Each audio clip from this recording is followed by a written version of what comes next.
আসসালামু আলাইকুম। কেমন আছেন সবাই? আশা করি সবাই ভালো আছেন। আজকে দেখাবো সবচাইতে লোভনীয় স্বাদে এবং একদম সহজ উপায়ে দেশি মুরগির মাংস রান্নার একটি দুর্দান্ত রেসিপি। যে রেসিপিটি একবার রান্না করলে কিন্তু ভীষণ মজা লাগবে এবং বারবার খেতে ইচ্ছা করবে।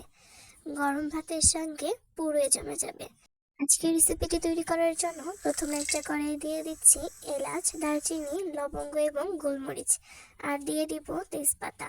এখন এগুলো দিয়ে কিছুটা সময় ধরে ভালো করে নাড়াচাড়া করে ভেজে নিতে হবে।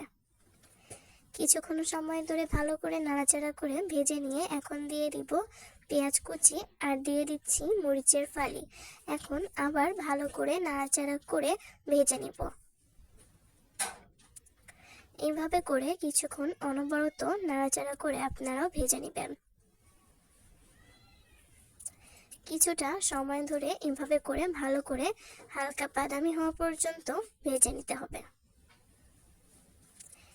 এই পর্যায়ে ভালো করে ভেজে নেওয়া হয়ে গেলে এখন দিয়ে দিচ্ছি রসুন বাটা। রসুন বাটা দিয়েও আবার ভালো করে নাড়াচাড়া করে কিছুক্ষণ ধরে ভেজে নেব। আর এখন দিয়ে দিব আদা এবং জিরা বাটা। আদা এবং জিরা একসঙ্গে বেটে নিয়েছি।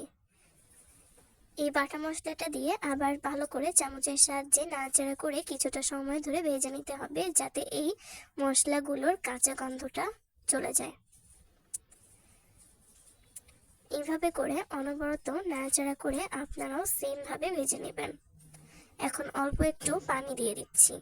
পানি দিয়ে চামচের সাহায্যে আবার ভালো করে নাড়াচাড়া করে আবার মিশিয়ে নিতে হবে।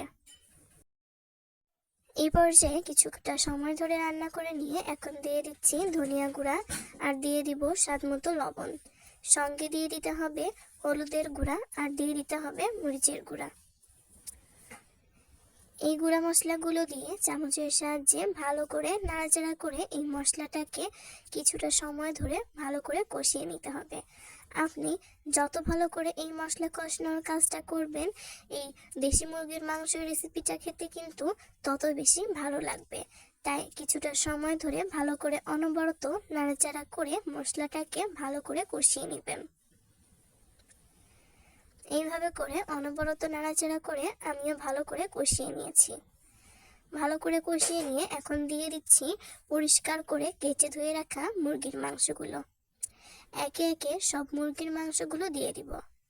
মুরগির মাংসগুলো দেওয়া হয়ে গেলে চামচের সাহায্যে ভালো করে আবার নাড়াচাড়া করে মিশিয়ে নিতে হবে। ভালো করে নাড়াচাড়া করে মিশিয়ে নিয়ে এখন মাংসগুলোকেও এই মশলাটার সঙ্গে ভালো করে কষিয়ে নিব।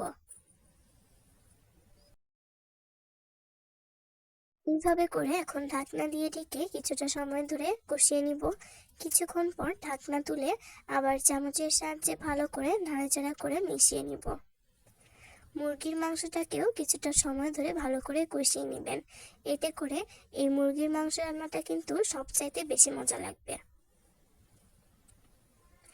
আবার কিছুক্ষণ ঢাকনা দিয়ে ঢেকে ভালো করে কষিয়ে নিচ্ছি। যারা আমার চ্যানেলে নতুন, যদি আপনাদের কাছে এই রেসিপিটি ভালো লাগে তাহলে আমার চ্যানেলটিকে সাবস্ক্রাইব করে দিবেন, লাইক কমেন্ট শেয়ার করে দিবেন। যারা এই রেসিপিটি ফেসবুক পেজ থেকে দেখছেন তারা কিন্তু চাইলে পেজটিকে ফলো দিয়ে রাখতে পারেন। এইভাবে করে ভালো করে অনেকটা সময় ধরে আমি মাংসগুলোকে ভালো করে কষিয়ে নিয়েছি। আপনারাও ভালো করে সময় নিয়ে কষিয়ে নেবেন। আর কালারটা দেখে বুঝতে পারছেন আজকের এই রেসিপিটি রান্না করার পর কতটা স্বাদ হয়েছিল। এইভাবে করে ভালো করে কষিয়ে নিয়ে এখন আমি ঝোলের জন্য পানি দিয়ে দিব। ঝোলের জন্য পানি দিয়ে চামচের সাহায্যে আবার ভালো করে নাড়াচাড়া করে মিশিয়ে নিচ্ছি। এইভাবে করে ভালো করে নাড়াচাড়া করে মিশিয়ে নিতে হবে।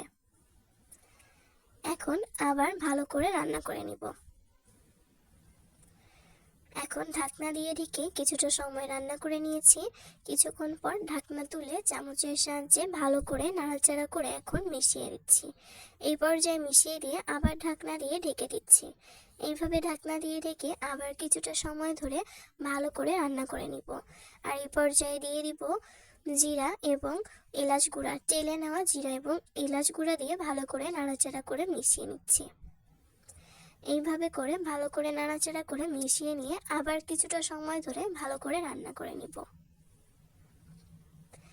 কিছুটা সময় ঢাকনা দিয়ে ঢেকে রান্না করে নিয়ে এখন ঢাকনা তুলে চামচের সাহায্যে আবার ভালো করে নাড়াচাড়া করে মিশিয়ে নিচ্ছি। আপনাদের কাছে এই রেসিপিটি কেমন লেগেছে অবশ্যই কমেন্ট করে জানাবেন। আশা করব আপনাদের কাছেও এই রেসিপিটি ভালো লেগেছে। আর যারা এভাবে এখনও এই রেসিপিটি তৈরি করেননি তারা একবার হলেও কিন্তু এভাবে রেসিপিটি তৈরি করবেন এবং অবশ্যই আপনাদের মূল্যবান মতামতের মাধ্যমে কমেন্ট করে জানাবেন। এইভাবে করে আবার কিছুটা সময় ধরে ভালো করে রান্না করে নিতে হবে।